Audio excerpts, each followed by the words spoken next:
She abandoned him and their 5 kids. 10 years later she came back and was stunned to find what he'd done without her. Stay tuned. You won't believe what she found. And let us know in the comments where you're watching from. David Carter had always believed in family. He wasn't perfect, but he tried. And for years he thought that was enough. Until the morning he woke up and Emily was gone. No warning, no argument. The night before, just a folded piece of paper on the kitchen counter with 7 words that would haunt his mind. Sorry, I can't do this anymore. She didn't just leave him. She left them. 5 children. Ethan, Tyler, Ava, and the 2 youngest, still too small to understand what the word abandoned meant. One was still in diapers. The other had just started kindergarten. The silence that filled the house that morning was deafening. The children asked questions he couldn't answer. Where's Mommy? Did we do something wrong? He didn't know what to say, so he lied. He told them she needed time, that she loved them, that she'd be back. But days turned into weeks, weeks turned into months, and Emily never came back.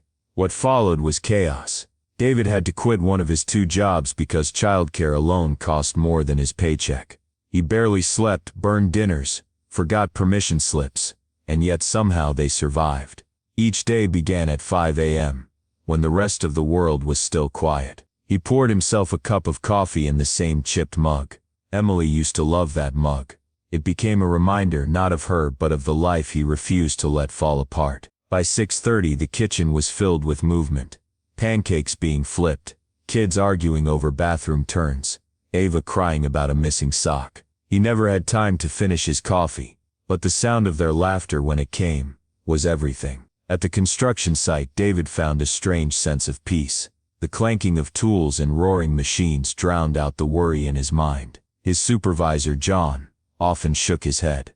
5 kids and you're still standing, man. David would just smile. No one knew that he sometimes cried in his truck during lunch breaks. Ethan, his eldest, became his right hand.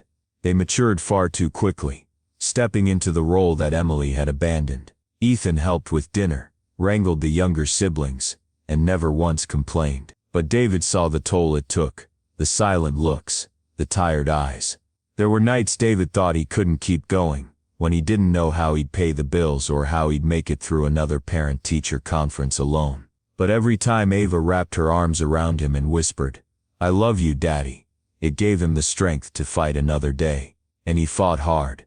He missed weddings, birthdays, promotions, while others built careers.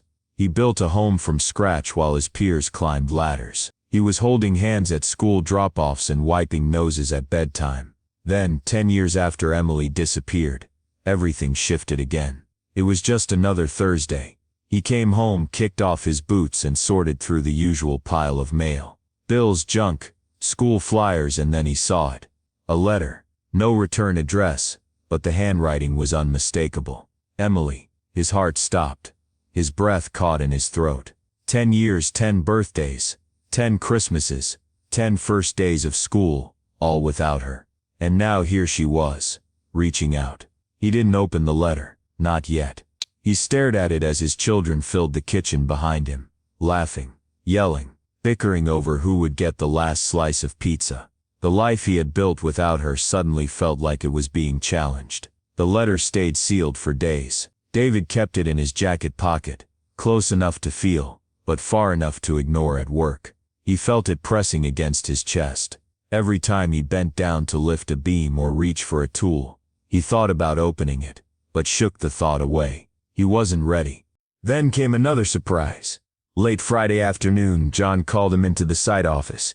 David closed the door. "I've got a proposal for you," John said with a grin. "We've been watching you for a long time. Your consistency, your quiet strength. We want to offer you the lead foreman position." David blinked. The promotion, more money, a salary that could finally put Ethan through college, cover braces for Tyler, maybe even replace their rusted-out van. It was the kind of offer he'd dreamed about on nights when the power almost got cut off. But John wasn't finished. It'll mean longer hours, some Saturdays, a few overnights, more meetings, more responsibility. David nodded slowly. He knew what that meant. Less time at home, more missed dinners, more parent-teacher conferences alone, more pressure on Ethan to fill the gaps. He didn't give an answer right away. That night, he sat across from Ethan at the kitchen table. The others had gone to bed. Ava's favorite stuffed bear lay forgotten on the couch. The kitchen was finally quiet. "I was offered a promotion today," David said, watching Ethan's face. Their eyes widened. "That's amazing, right?" "It is," David replied. "But it also means I'll be around less." Ethan paused, then offered a small smile. "We'll make it work, Dad. You always have." It was said with confidence, but David saw the weight behind those words. Ethan had been holding this family together just as long as he had. Later that night, alone in his room, David finally opened the letter. It started like a confession. Emily said she'd made mistakes, that she was overwhelmed back then. That walking out wasn't planned. It was an act of panic. She talked about therapy, about faith, about rebuilding her life, and then came the real message. "I want to see the kids. I've changed. I want to be part of their lives again. If you can forgive me, I hope they can too."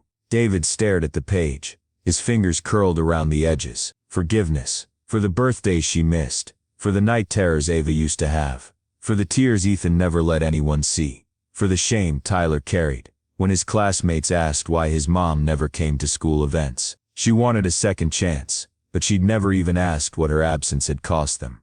David folded the letter and set it on the table. He couldn't decide anything. Not yet. His kids had a right to know. And more than that, they had a right to choose. But deep down, something in his gut had already shifted. And this time he wouldn't let emotion cloud his judgment. He had protected them for a decade, and he wasn't about to stop. Now, the letter sat on the dining table for 2 days, untouched, but not unnoticed. Ethan eyed it every time they passed by. Tyler once asked if it was important. David said yes, but not yet. He needed the right moment. Not when the dishwasher was broken.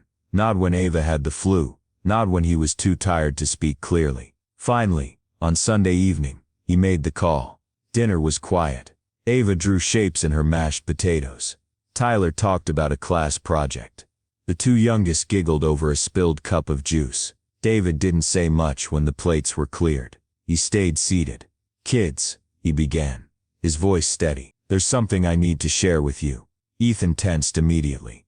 He picked up the letter and held it up. "This came in the mail last week. It's from your mother." Silence. Not a breath, not a blink. He read the letter aloud, word for word. His voice didn't shake, but his hands did. When he finished, he looked up. Ethan's face had gone pale. Their jaw clenched. "Why now?" they asked flatly. "Why not 10 years ago, when we needed her?" Tyler stared at the table, eyebrows furrowed. "Is she really coming back?" The youngest two didn't say anything. Ava curled into her chair, like she was trying to disappear. David nodded slowly. "She reached out, but nothing's decided. I wanted you to hear it first, because this affects all of us. We're not a hotel. She can't just check back in." And so we see how David and his children's lives were changed forever. What seemed like a hopeless situation turned into a story of strength, perseverance, above all, unconditional love. They faced immense challenges, but together they managed to build a strong and safe home. Now, with choices ahead of them, the decision about the future of the family lies in the hands of those who matter most. David's children. What would you do if you were in David's shoes? How would you handle the return of someone who abandoned you? Let us know your thoughts in the comments below. We want to hear what you think. If this story moved you and you want more videos like this, don't forget to like, share, and subscribe to the channel. Every subscription helps us bring more real and inspiring stories to you. And remember, family isn't just about blood, it's about who stands by your side during the hardest times. See you in the next video, and thank you for watching.